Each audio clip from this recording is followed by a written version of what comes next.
With the advent of the 2015-16 campaign, Premier League clubs have seen an upturn in ticket sales, predominantly to women. With our women's teams performing so amazingly well over the past year, I've come to London today to ask the question if there's any relationship between the two and to find out if going to a match could potentially be the next girls' night out. Was it off the back of the Walker Cup that made you decide to turn professional?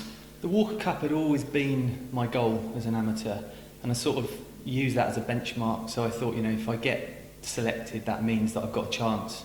So yeah, it was a sort of mental benchmark for me, and it gave me that belief to think that maybe I could go on and play at that level. Do you think that there could be the potential for going to a match to become, like a girls' night out, a bottle of wine beforehand and a meal? Do you know what? I think it's starting to be the way now. So I guess people who are, fans of sport really go because they want to go and watch the sport. But what we need to try and do is try and get more women and girls to want to come down to sport. How was it in Beijing? It was amazing. We've all kind of grown up together. We're all very similar ages. So we've kind of come through the ranks together. So we all get along so well, and it's so nice to come through and then actually share those moments together when you're actually out there on the track. With the Ashes now firmly in the grip of England captain Alistair Cook, and another summer of the roller coaster ride that is the life of an English cricket fan over, I joined man of the series Joe Root at his Yorkshire home to find out how he was planning on coping with the tag of the #1 batsman in the world, and where this recent series featured in the grand scale of his current rise to the top. Do you think this win is going to start sending tremors through the championship now?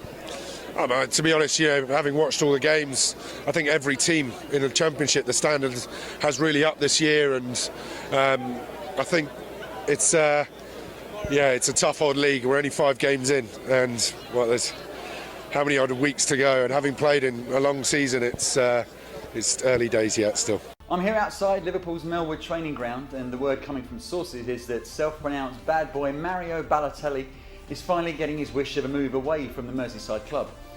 AC Milan are attempting to loan the Italian striker for the rest of the season, following numerous spats between the player and club manager Brendan Rodgers. Both clubs are still talking, so we'll see if the deal goes through before next week's deadline. Back to you. If we can encourage more women, more girls to say, actually, if you can come and watch a sporting event at home with your friends, that'll be more social than you effectively just going home straight after work. Well, listen, Maggie, thank you so much for your time. I'm sure there are websites you can guide people to if they want to find out more about women's sport. Yeah, the best thing to do would be to definitely go onto the RFU website, where you can find out how to join a local rugby club and be part of it.